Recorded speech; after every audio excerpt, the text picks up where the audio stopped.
전하, 진우군도 통사 이성계 명을 받들어 압록강을 넘어싸었고 저항하는 적을 무찌르며 일로 진군 요령성을 함락하고 명나라의 수도를 향해 대병을 이끌고 있사옵니다. 전하께서는 이제 나라의 500년 수건이었던 북방 대륙의 새로운 지존이시며 고구려 때의 광개토 대제보다도 더욱 큰 위협의 주인이시오며 만방을 다스리는 새로운 황제시옵니다. 전하, 이렇게만 나아간다면 이성계 장군은 머지않아 명나라의 심양을 함락할 것이며 좌군 도통사 조민수 장군 이쪽 강을 끼고 철벽 같은 경계축을 세우게 될 것이옵니다. 이는 오로지 경의 공이요. 경이 아니라면 누가 이 넓은 대륙을 도말 엄두를 낼 것이며 또한 대병을 움직일 지략을 찾아내겠소. 황감하옵신 말씀이옵니다. 이제 민족의 역사가 새로 기록되게 생겼어. 이 넓은 천지가 모두 우리의 것이 되었어. 고려가 몽고의 옛 땅을 모두 항복받아 전하를 지배할 것이오.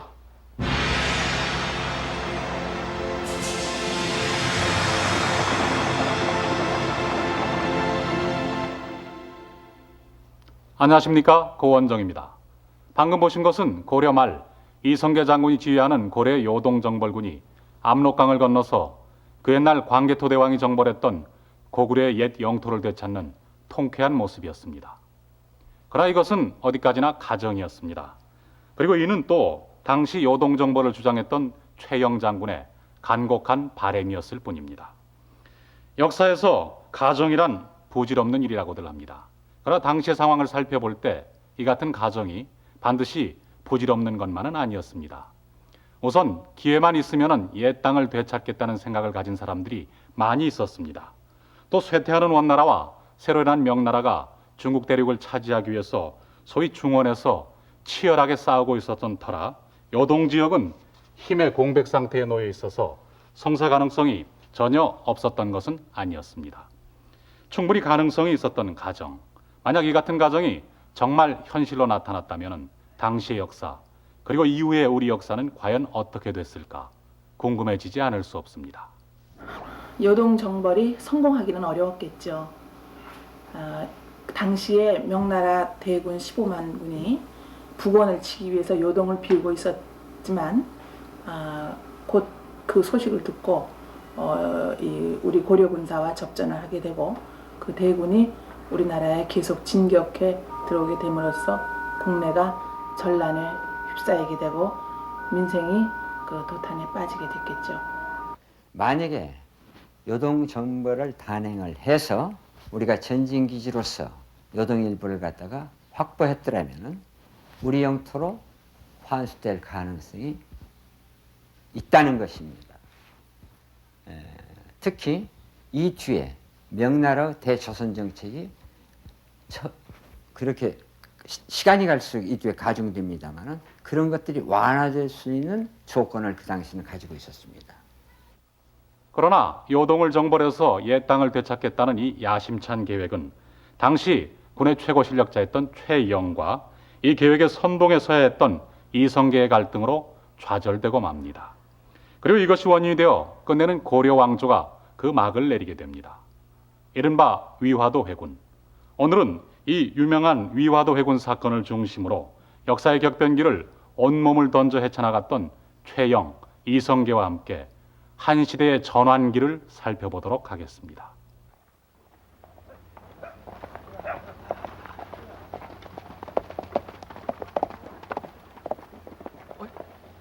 수문하시죠?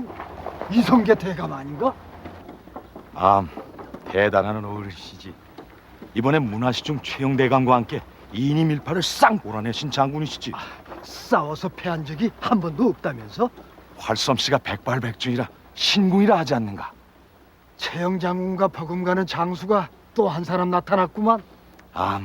이제 고려는 최영 장군과 이성계 장군 그 두 사람이 이끌어 나가는 게야.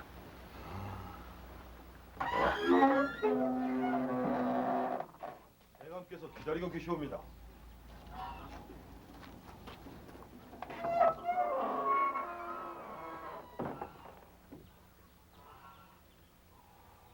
대감마님, 수문화시중 이성계 대감께서 오셨습니다. 메시아라. 예. 자넨 얘기 있게. 예, 대감.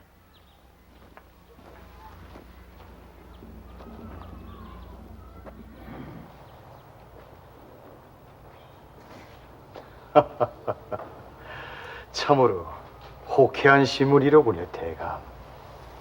그리 보이요.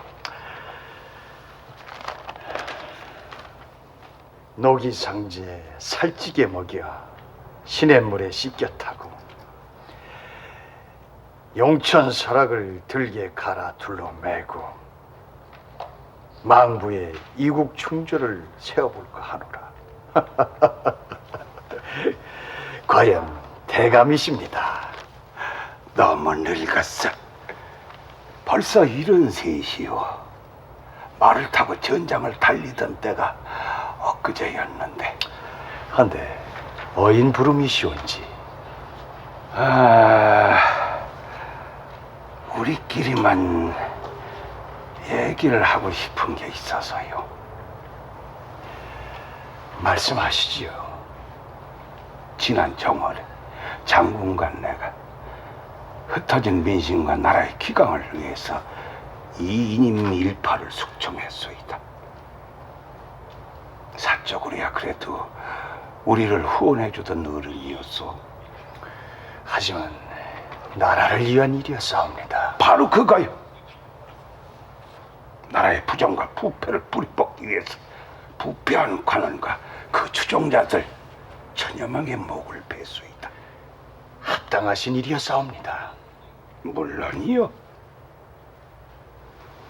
내 장군, 난 그 사람들에게서 몰수한 재산을 군을 위해서 쓰고 싶소이다.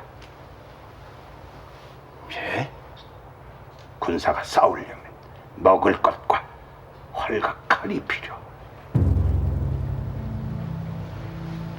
대감, 명나라 말씀이오이까? 역시 무인답소. 생각이 빠르시오. 언제 말씀이오이까?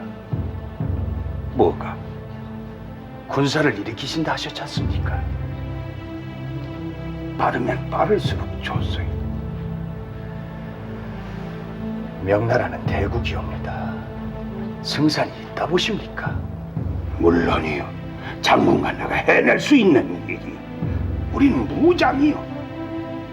우리 자신과 고려의 국군을 위해서 일생일대의 승부를 거는 거요.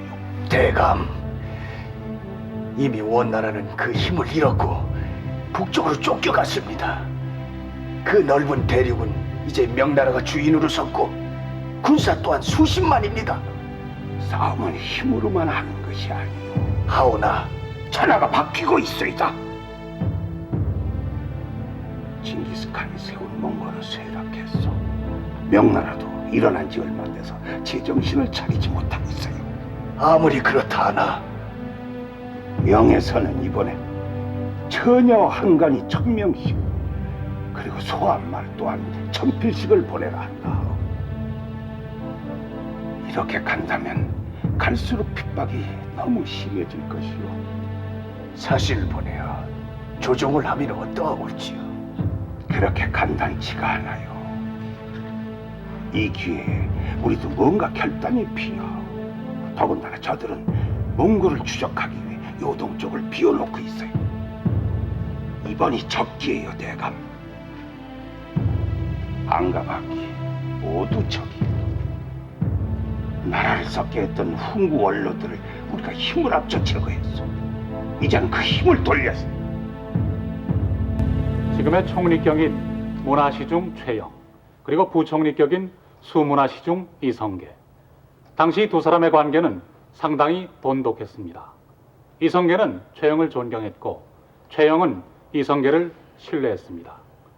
그럴 수밖에 없었던 것이 이 두 사람은 고려를 괴롭히던 왜구와 홍건적을 무찌르는데 크게 공을 세웠고 극에 달했던 관료들의 부패를 척결하기 위해 함께 힘을 모았던 사이였습니다. 결국 이 두 사람에 의해서 고려는 계속되는 전란과 부패로부터 벗어나기 시작했습니다. 민심은 이 두 사람에게 모아졌고 당연히 이 두 사람이 고려를 이끌어가고 있었습니다. 그러나 이 두 사람은 당시 대외 정책의 전부라고 할 수 있는 중국의 정세를 보는 눈이 서로 달랐습니다. 당시 중국은 대륙을 150년간 지배했던 원나라가 쇠퇴하고 새로 일어난 명나라가 그 위세를 떨쳐가기 시작하던 시기였습니다. 또 이 원과 명의 대결 때문에 만주 지역에는 힘의 공백이 생겼던 그런 시기이기도 했습니다. 최영은 바로 이 시기가 고려 건국 때부터의 염원이었던 옛 땅을 되찾을 수 있는 절호의 기회라고 생각했습니다. 반면에 이성계는 이미 명이 중국 대륙을 평정한 마당에 고려의 요동지역 정복이 오히려 후환을 부르는 일이 될 것이라고 생각했던 것입니다. 서로 신뢰하고 존경하는 관계였지만은 대외 정책에 있어서만은 이렇게 크게 의견을 달리했던 최영과 이성계. 이 두 사람은 과연 어떤 경로를 거쳐서 이렇게 고려의 운명을 좌우하는 그런 자리에까지 오르게 된 것일까요?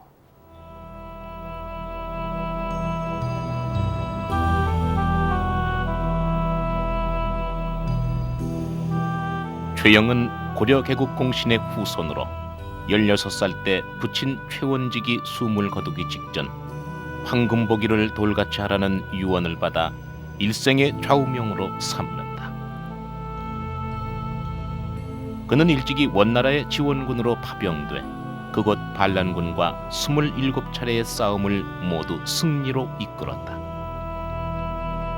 또한 수십 차례에 걸쳐 우리나라에 출몰한 왜구를 섬멸했는데 그중 가장 유명한 것이 홍산대첩이다.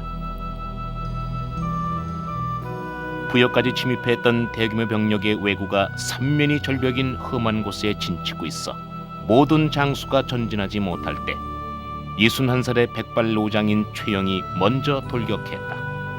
적의 화살이 최영의 아래 입술을 맞추었지만 그 자리에서 화살을 뽑아내 그 적을 쏘아 죽이고 돌격을 하여 대승을 거두었다. 그 후 왜구들은 우리가 두려워하는 자는 백발의 최영뿐이다라고 말했다고 한다.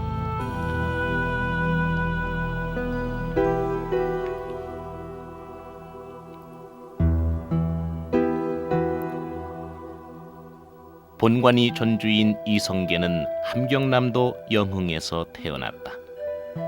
그의 증조부가 당시 원나라의 지배 아래 여진족이 많이 살고 있던 함경도에 들어가 살았기 때문이다.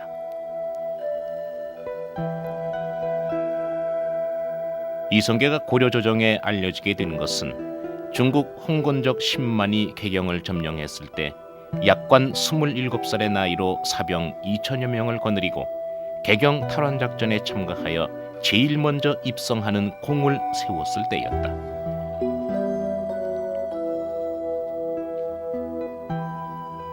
최영이 부여 홍산에서 왜구를 섬멸한 지 4년 만에 왜구는 500척의 대선단을 이끌고 충청, 전라, 경상 3도 연안에 출몰하여 닥치는 대로 약탈, 방화, 사륙을 일삼았다.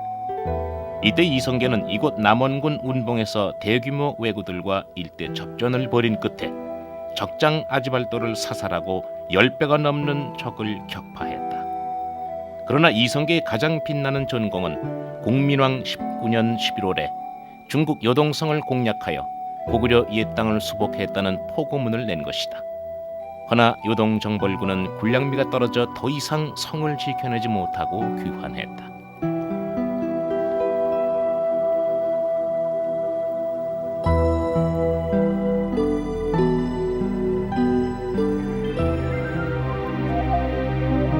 최영과 이성계가 처음 만난 것은 10만 홍건적에게 점령당한 개경을 탈환한 전투였다. 그 후 최영은 비록 나이 차는 19이나 됐지만 이성계를 신임하고 적극 지원했다. 특히 최영은 이성계와 힘을 합쳐 우왕 12년 동안 장기 집권으로 부패가 극에 달한 이인임 정권을 타도하고 최영은 지금 총리격인 문화시중에 이성계는 부총리격인 수문화시중에 오르게 된다.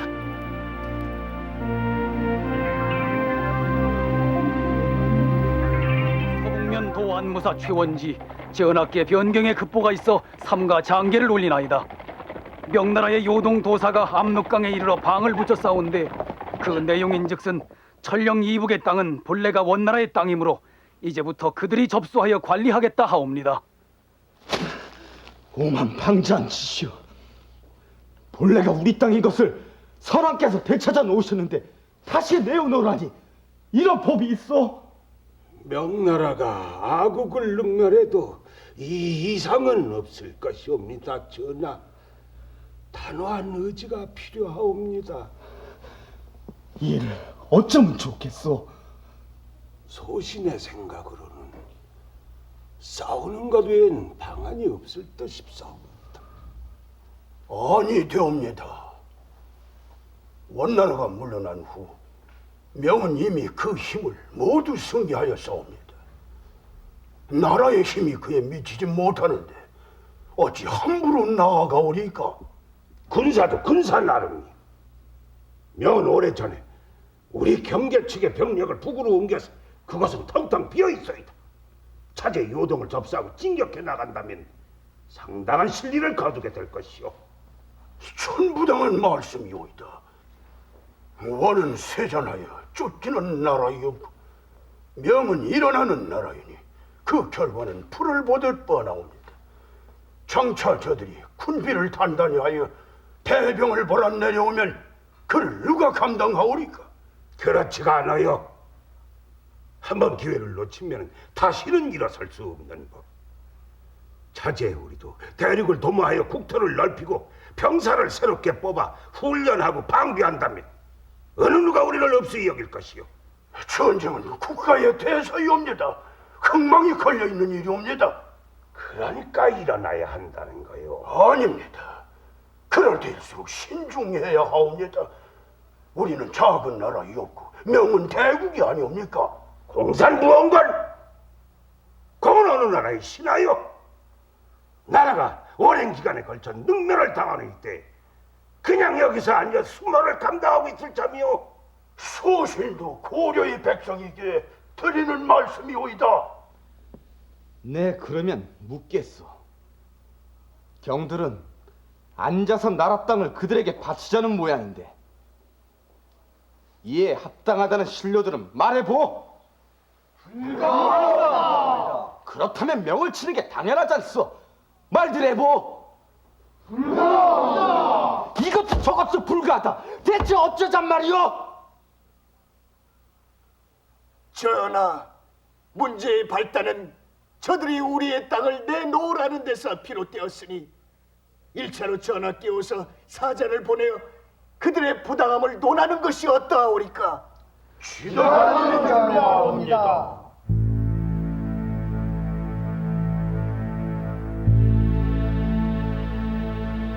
고려 조정은 화친과 전쟁의 갈림길에서 대신들의 중론을 따라 명나라에 사신을 보낸다. 그러나 사신 일행은 국경에서 입국조차 거절당한다. 오히려 전에 원나라가 지배했던 천령 이북의 고려 땅을 명이 직접 다스리겠다는 통고를 받는다.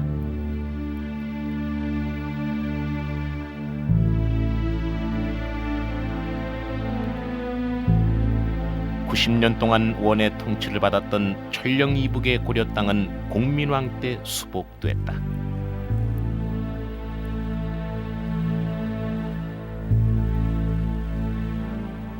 그런데 수복된 지 30년 만에 원을 몰아낸 명이 천령위를 세우고 요동에서부터 천령까지 요소마다 70개의 역참을 설치하고 있다는 것이다. 이러한 변방의 급보는 즉시 고려 조정에 알려진다. 전하, 일이 화급하옵니다. 명의 요동 도사는 천여 명의 병력으로 천령위를 세우고 그 관원들을 요동성에 집결시키고 있으며 요동에서 천령에 이르기까지 70개 역참을 요소마다 설치하고 있사옵니다. 나라의 운명이 풍전등하여 군신이 나의 요동 공격을 듣지 않더니 결국 사태가 이 지경에 이르렀구려. 들으시오 제시종. 예. 즉시 정군에 거병을 하더라고 팔도의 군사를 조모하여 대란에 대비토록 하시오. 예, 상가 명을 받자옵겠사옵니다. 제 신들은 이제 누구도 이 일을 반대치 마오. 반대하는 신령은 내 역으로 다스려 크게 죄를 물을 것이오. 전하, 부당하시오이다. 재산 고려해 주시옵소서. 전하. 저런 고의연, 당장 저자를 끌어내라. 전하.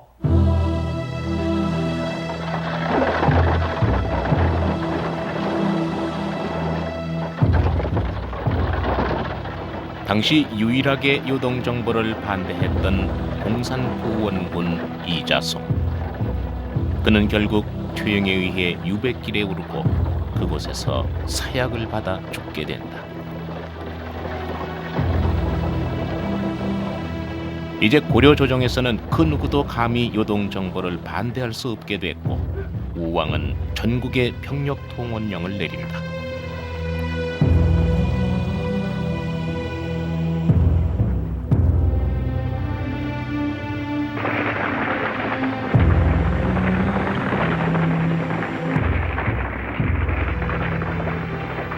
전쟁 준비로 전국이 시끄러울 즈음 요동 정벌을 달가워하지 않는 이성계는 자신의 본거지인 함경도 함흥으로 돌아간다. 이때 우왕과 최영은 사냥을 간다는 핑계로 이성계를 찾아와 그를 설득한다.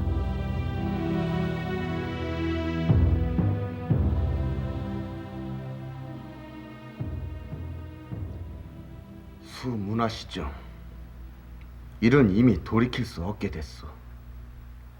과인의 결심을 확고하니 경은 힘을 다하여 최시중을 도와주오. 수문하시중. 전하, 소신의 좁은 소견으로 볼 때 이 일은 불가하오이다. 소국으로서 대국의 거역함이 첫째 불가요, 여름철 출진이 둘째 불가요. 원정군이 출정을 하면 외적이 그 허를 노릴 것이니 셋째 불가요. 지금 장마가 들어 활의 악교가 녹아 못쓰게 되며 아울러 전염병이 걱정이 되니 넷째로 불가하오이다. 그렇지가 않소.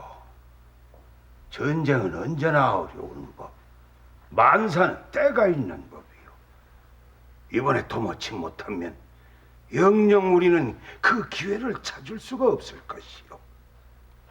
대감, 요동 정벌은 어렵지 않사오나 어찌 다음 일을 생각지 않사옵니까? 다음 일은 다음 일뿐이요. 고려라 해서 어찌 저 넓은 대륙을 넘보지 못하리요. 대감, 요동 지방엔 고려인을 비롯해서 여진족이 많소. 우리가 군사는 적다 하나 성만 함락시킨다면 그곳에서 자란 장군의 명성과 덕망이 어찌 10만 대병의 힘만 못하겠소? 대감, 어찌 나라의 막중 대사를 그리 쉽게 정하시오이까? 불가오이다. 이는 어명이요. 고려는 고구려를 계승한 나라요. 잃어버린 고토를 회복함은 후대의 책임이요. 전하,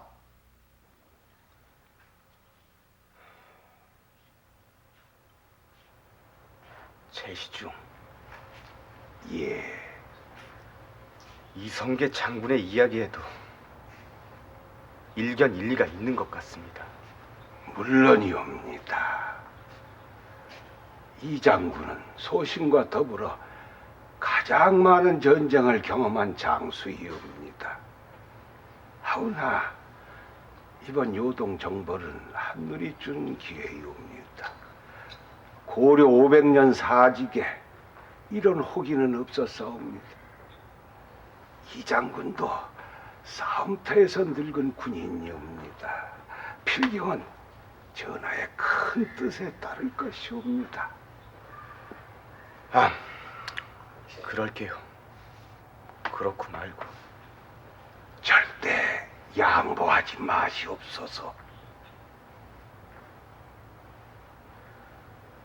명나라를 친다는 말씀이오니까? 뭐라고 하셨습니까? 불가다하였네. 도대체 요동을 쳐서 얼마나 지켜낼 수가 있겠사옵니까?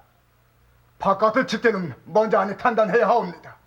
계속된 평화와 전란으로 백성들의 사견이 떨어졌고 관료들의 만행으로 민심이 이완되어 있사옵니다. 대력을 익힐 때가 아닙니다. 확실한 승산이 없는 싸움에서 다치는 건 우리 군사들 뿐입니다. 최영대감의 고집입니다. 막으셔야 하옵니다.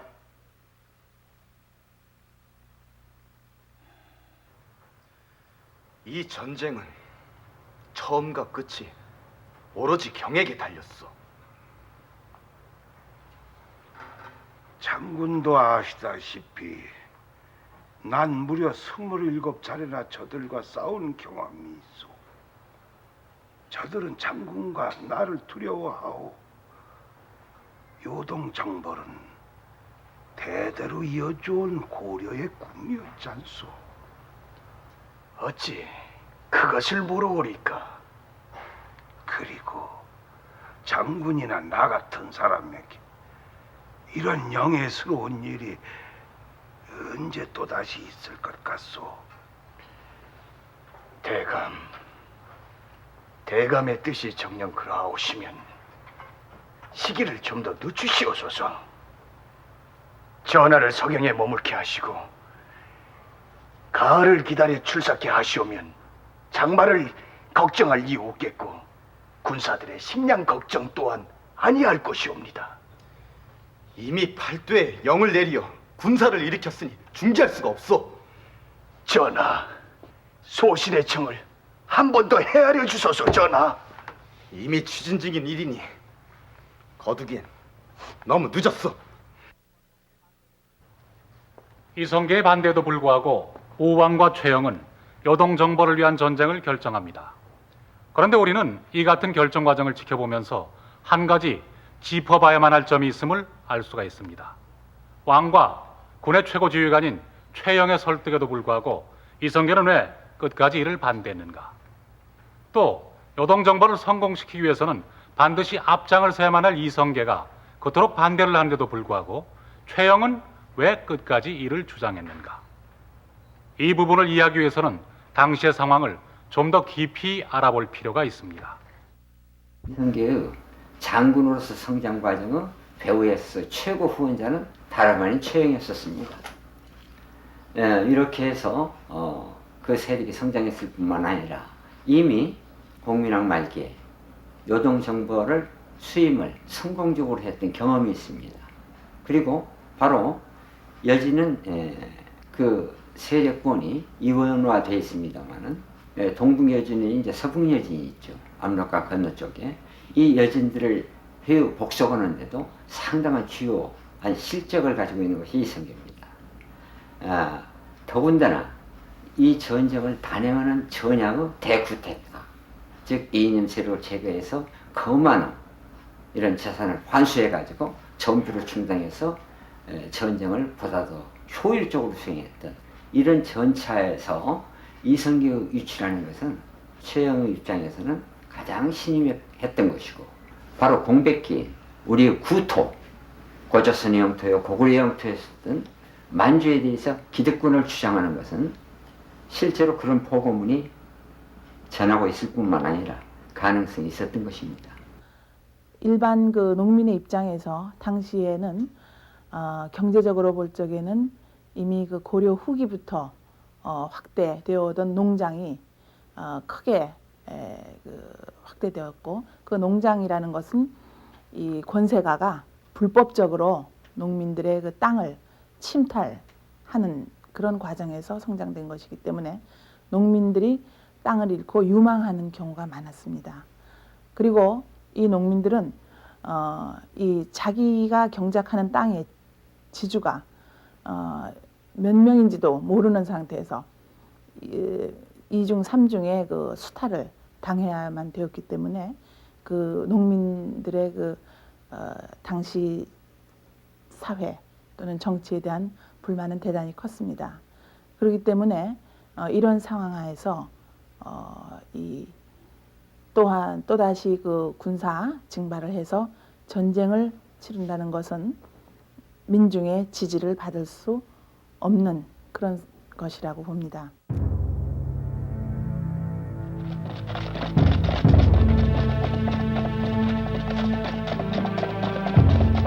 전국에 동원령을 내린 지 한 달 만인 1388년 4월 18일 우왕은 팔도도 통사 최영, 좌우군도 통사를 조민수 위성계로 하여 총 병력 54,830명에 말 21,682표를 동원하여 요동정벌군을 편성, 당시 서경이었던 평양을 출발하게 한다. 평양을 떠난 대군은 19일 만에 압록강 하류 중간에 있는 문제의 섬 위화도에 도착한다. 압록강을 국경으로 생각한 당시로 볼 때 이성계군은 왕의 명령에 따라 본토를 떠난 것이 되고, 명나라 쪽에서 보면은 아직 자신들의 영토에 들어오지 않은 상황이 되는 절묘한 중립지대 위화도. 그곳에서 이성계는 그의 주장처럼 장마비를 만났고 대군은 전혀 움직이질 않았다.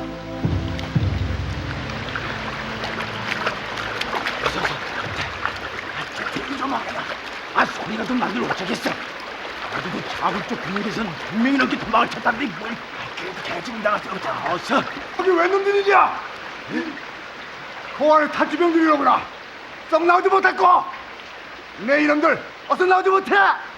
장나으리, 우리 집으로 돌아가겠습니다요. 집에는 농사가 기다리고 있고 처자가 있어요. 끼니도 없는 이런 전쟁을 무엇하러 합니까요? 내 이놈들.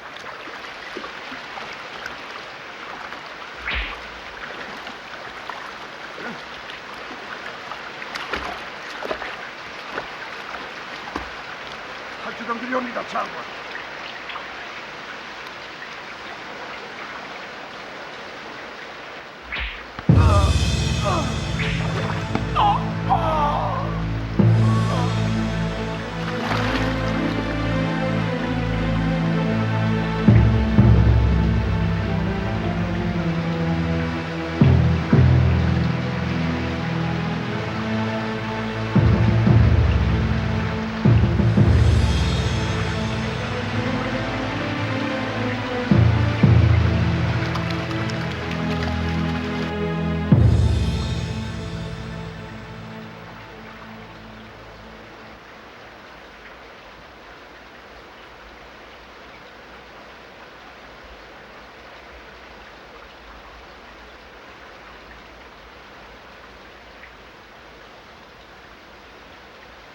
마치 하늘문이 열린 것 같구죠. 끝없이 쏟아지고 있어요. 이 갈수록 도망면이 늘어가고 있습니다. 아무리 단속해도 그 사이 비 때문에 군량미가 수송되지 못하고 있습니다. 군사들이 끼니를 굶기 시작했습니다. 장군, 큰 비로 강물까지 불어서 대군의 이동이 쉽지 않사옵니다. 길들은 계속되는 진흙 수렁이고 군량미는 부족하고 군졸들의 사기 또한 최악이옵니다. 회군을 청하시옵소서. 남은국의 의견이 옳습니다. 이런 상태로 강을 건넌다 해도 도대체 얼마나 싸울 수 있을지가 걱정이 옵니다. 장군, 최영 장군께서는 장군께서 이 일대 명망이 높고 닦아놓은 신망이 크므로 이를 10분 기대하고 계시는 것 같소이다. 처음부터 병력으로 따지면 애초에 비교가 되지를 않아요. 원나라 북방에 가 있는 명나라 군사가 15만입니다. 우리 군사는 겉으로 10만이라고 말을 하지만 쓸만한 병력은 3만밖에 안 됩니다. 조 장군께서도 회군의 의향이 있으신 것입니까? 최영 장군이 계시는 한 회군은 쉽게 허락이 내려지지 않을 것일세. 장군, 결심을 하시옵소서. 결심이라니! 이들 안 있네 이놈! 내가 장군을 평생 모신다면서 보작한다는 얘기가 반역을 부추기는 것이느냐? 회군은 반역이며 대역이 아니냐? 이미 싸울 시기와 때를 놓쳤고 무모한 출병이었소이다. 마땅한 일을 하기 위해서 회군을 하려는 게 어찌 대역이란 말이오이까? 비록 내가 아우의 지위를 받는 수하장수이기는 하지만 친족간의 형이다. 우리 가문은 부친께서 고려에 충성한 이래 지금까지 신명을 바쳐 나라를 위해 살아왔느니라. 망명을 받고 나섰는데 회군이라니 이게 반역이 아니고 무엇이느냐? 고정하시지요.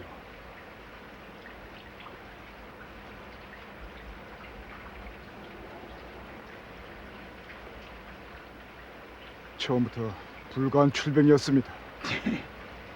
이 일은 전하보다도 문화 시중의 과욕이 빚은 일입니다. 하지만 요동 땅이 텅 비어 있는 것이 사실은 사실인 게 공격만 한다면은 일단은 손쉽게 우리의 것이 되겠죠. 지금은 명나라의 군사가 모두 북방에 몰려가 있다곤 하나 그들은 언젠간 돌아올 것이고 우리는 싸우게 될 것이오다.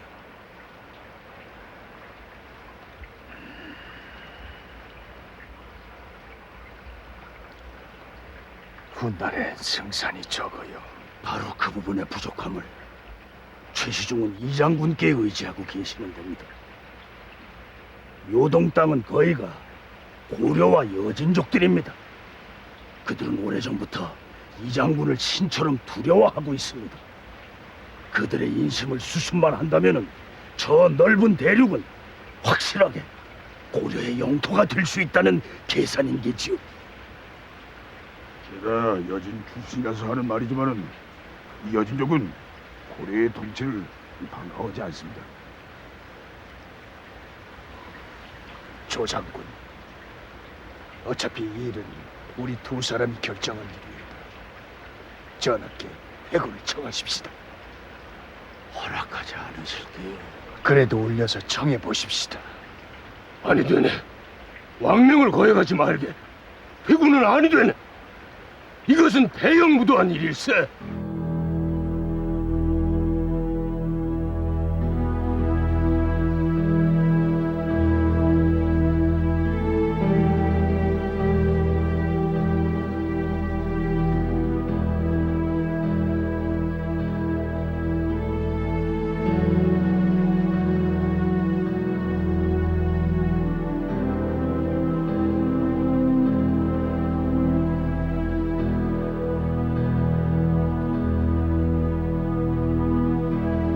나오이다 대감. 장군과 내가 해낼 수 있는 일이요.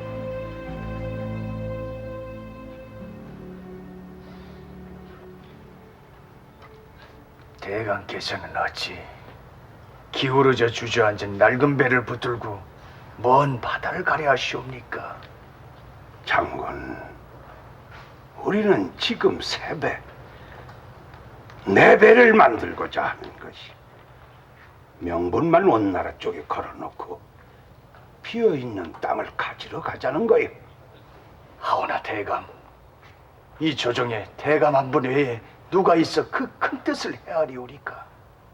장군이 있지란소. 난 이미 70이요. 너무 늙었소. 그래서 장군이 필요한 게요.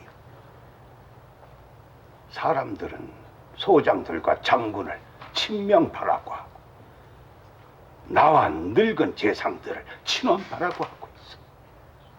하나 장군, 지금 우리에게 원은 뭐고 또 명은 뭐겠소? 대륙의 꼬리처럼 붙어있는 나라의 지리적 운명이 형편에 따라서 변해가는 거 아니겠소? 문제는 더 깊은 곳에 있사옵니다. 왜 모르겠소? 네, 그래서 하옵니다. 큰 뜻을 세우시고 소인을 불러 함께 나라의 도적을 치셨사옵니다. 하오나 수백 년간 썩어 내려온 폐행이요. 어찌 하루아침에 다 바뀌겠소? 대감께 오셔는 황금 알기를 돌로 하십니다. 명예 알기를 낙엽처럼 하십니다. 그러하기에 고려는 아직도 신라 같은 맥을 잇고 있사옵니다. 장군, 이 무슨 불충한... 대감, 헤아려 주시옵소서. 내 지를 단단히 한 연후에 외적을 치시고 장정에 북을 올리게 해주소서. 대감.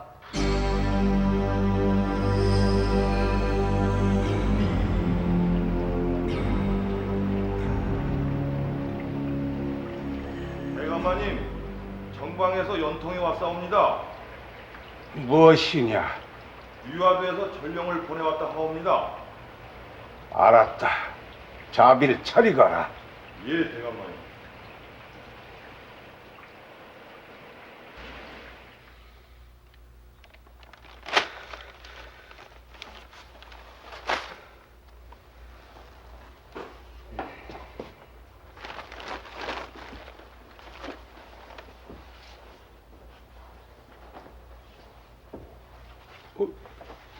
회군을 청하다니, 이게 무슨 회개한 소리인고? 10만 대병이 아직도 위화도에 머물러 있단 말인고? 예. 이런 불충한... 장군, 뭐냐? 그 장계는 좌우군 도통사께서 함께 청한 것이옵니다. 다 보았느니라. 강을 건넌다고 해도 요동까지는 하천이 많고 물이 범람하여 나가기가 어렵사오고. 닥치거라! 그 일이야 이미 다 알고 출병한 것이 아니더냐? 또 있사옵니다. 명나라에 간 주청사가 아직도 오지 않았사옵고 장졸들은 피해 젖어 갑옷은 무거우며. 닥치라고 하지 않았느냐? 하나도 둘도 오직 진군이니라. 어서 강을 넘으라고 일러라. 한시가 화급한 터에 아직도 그러고들 있다니. 전하, 아니 되겠사옵니다. 저들을 엄히 책하셔야 하옵니다. 우선 저들을 좀 더 위로하는 게 좋지 않겠소? 이쪽에서도 사람을 보냅시다, 장군. 기만이 개 있느냐? 예. 내가 위하도록 가라. 어서 강을 넘으라고 일러라. 예.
이곳 위화대에 둔질을 한 지가 벌써 열흘이 다 돼가옵니다.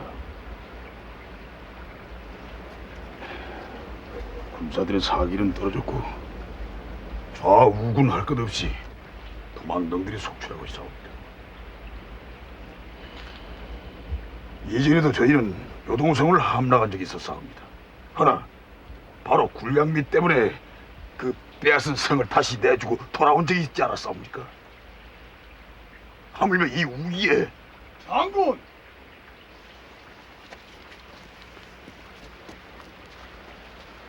돌아왔습니다. 간일은 송구하옵니다. 왕명을 받자오시오, 장군.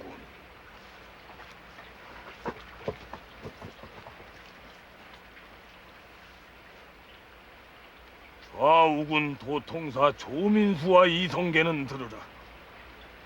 그대들은 속히 진군치 아니하고 무얼 기다리는고? 여희 때만 기다리다가는 실기할까 두렵도다. 군신 일체의 바람은 오직 진군이다. 여기 경들의 마음을 위로코죠 금백과 마피를 하사하노니 속히 요동으로 나아갈지니라. 전하께서는 장군의 답지를 받아오라 하셨사옵니다. 이 장군, 예. 이 자를 군막에 보아라. 아니 장군, 저는 왕명으로 온 사람입니다. 장군. 어서. 알겠사옵니다. 아니 장군. 아니 장군. 어쩌실 생각이십니까? 그대가 다시 한번 가라. 왕사를 여기 잡아놓고 말입니까? 이 전쟁은 본래 승산이 없는 것이다. 다시 한번 가게. 가서 이 일은 안 된다고 말씀 올리게. 예, 장군. 망료의 일을 소집하라. 제장들은 군사를 정구하라. 예.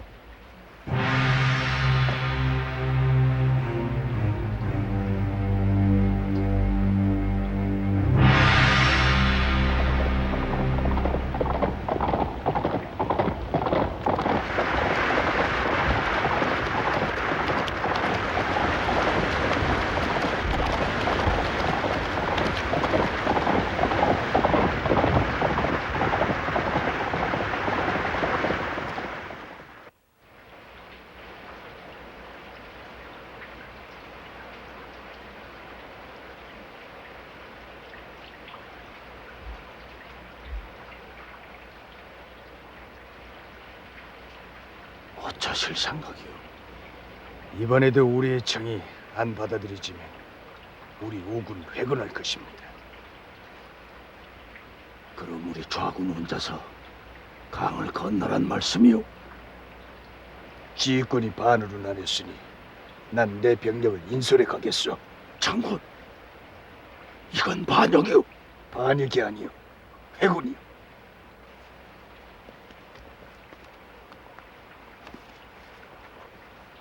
나라와 백성을 살리는 길이오.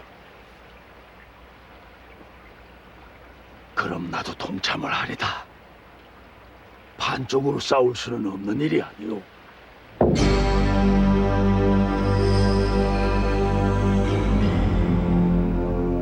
그런데 우린 여기서 한 가지 참으로 이상한 생각을 하지 않을 수 없습니다. 명색이 팔도 도통사로서 군의 총사령관이며 요동정보를 그토록 촉구했던 최영이 어째서 전선에 나가지 않고 왕과 함께 후방에 남아 있었는가 하는 점입니다. 고려사의 기록을 보면 최영은 거듭 전선에 자신이 직접 출전할 것을 우왕에게 청하지만 우왕은 끝까지 이를 허락하지 않았다고 합니다. 그것은 지난날 선왕이었던 공민왕이 제주도에 남아있던 원나라 세력을 정벌하기 위해서 최영을 제주도에 보낸 기간 동안에 환관들에 의해서 시해당하는 사건을 우왕이 경험했기 때문입니다. 당시 나약하고 방탕했던 우왕은 최영의 반대에도 불구하고 최영의 딸을 왕비로 맞아들여서 최영을 자신의 보호막으로 삼고 있었습니다. 사실은 요동정벌의 결정도 우왕의 의지라기보다는 최영의 확고한 북벌 의지 때문이었다고 말할 수 있습니다. 그런 우왕은 자신의 보호막인 최영이 곁에 없는 동안에 어떤 변을 당할까봐 두려워서 최영을 전선으로 보내지 않았던 것입니다. 오, 세시중. 전하, 이것이 대체 어인 일이옵니까? 사직의 막중 대업에 어찌 소신을 참여치 말라고 명하셨나이까? 참여치 말라는 것이 아니오. 나와 같이 있으면서도 지휘할 수 있지 않소. 무슨 말씀입니까? 경이 떠나고 나면 나는 불안해 어찌하란 말이오. 전하, 선왕께서도 경이 외지에 떠나 있을 때 중족들에게 해를 다하셨소. 지금은 그때와 사정이 다르옵니다. 대병이 출병을 하옵는데 수장이 뒤에 앉아 있으면 만법을 따져도 있을 수 없는 일이옵니다. 경이 없으면 나는 한시도 불안해 잠을 잘 수가 없어. 이곳에 과인과 함께 남으시오. 전하, 이 일은 국군을 건 대사건이옵니다. 신이 앞장서서 통솔하고 가야 하옵니다. 아니돼요. 전하, 절대 그건 아니돼요. 결국 최영은 요동정벌군을 직접 지휘하지 못한다. 훗날 사람들은 이를 최영의 일생일대의 실수라고 한다.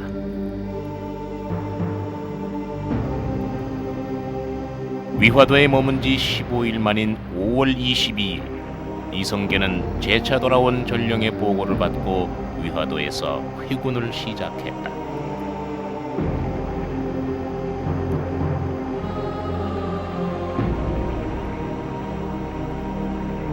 평양을 출발하여 19일 만에 위화도에 도착했던 이성계의 요동정벌군은 질풍노도처럼 9일 만에 개경에 도착하여 성을 공격했다.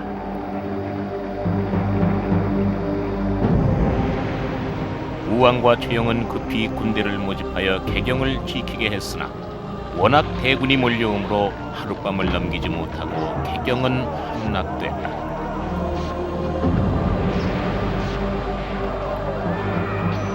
존경과 신뢰의 관계에서 요동정벌로 의견을 달리했던 최영과 이성계. 그러나 이제는 무력에 의해 밀어내지 아니하면 안 될 관계가 되어버린 것이다. 장군, 이 일을 어쩌면 좋겠소? 장군!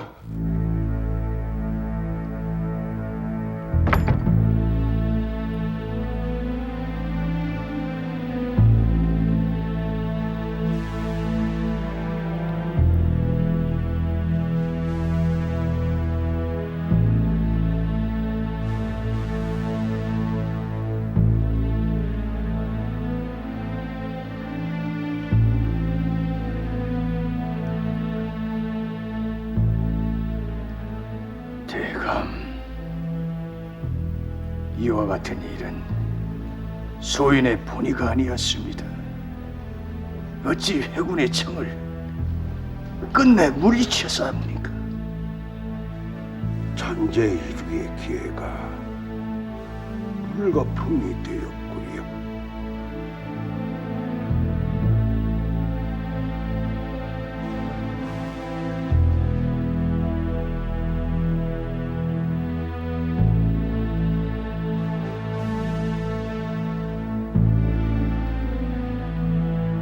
최영과 이성계의 마지막 모습을 고려사 열전에서는 이렇게 적고 있다.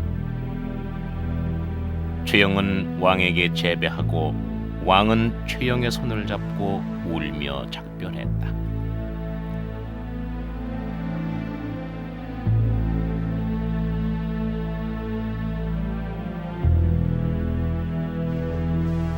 이성계는 최영에게 말하기를 이와 같은 사변은 나의 본의가 아니다.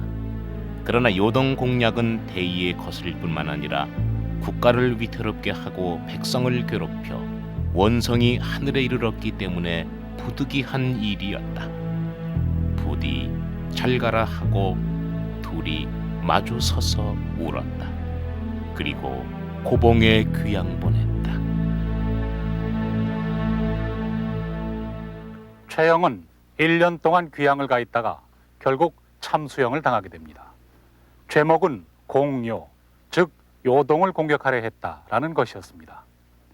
참수형을 당하기 직전에 그는 내가 평생에 탐욕하는 마음을 가졌다면 내 무덤에 풀이 날 것이요, 그렇지 않다면 풀이 나지 않을 것이다 라고 말했습니다. 과연 그의 무덤에는 풀이 나지 않았다고 합니다. 그래서 당시 사람들은 이 묘를 가리켜서 적분이라고 불렀습니다. 현재 이 묘는 1928년에 그의 후손들에 의해서 새로 단장된 것입니다.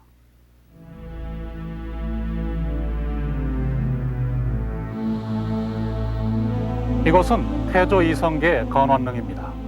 이성계는 위화도 회군 후에 평소 그의 주장대로 농민들에게 토지를 분배하는 전제 개혁을 단행해서 국민적 지지를 받게 됩니다. 그리고 4년 만에 조선 왕조를 개국하게 됩니다. 그 이성계는 왕위에 오른 지 6년 만에 최영 장군의 충절을 높이 평가해서 무민이라는 시호를 내리고 그의 넋을 위로합니다. 요즘식으로 말하자면 사면 복권이 이루어진 셈입니다. 이성계도 끝내 최영의 높은 공을 인정하지 않을 수 없었던 것입니다. 사실 이성계 자신도 북벌 그 자체를 반대했던 것은 아니었습니다.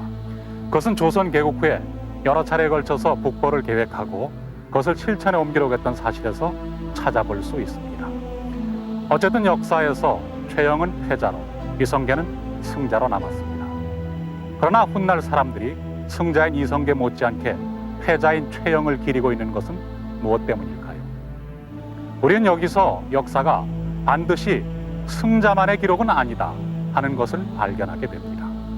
승패에 관계없이 그 시대를 누가 더 충실하게, 진실하게 살아냈는가 하는 점이 그 인물을 평가하는 중요한 척도임을 최영과 이성계, 두 라이벌은 말해주고 있습니다.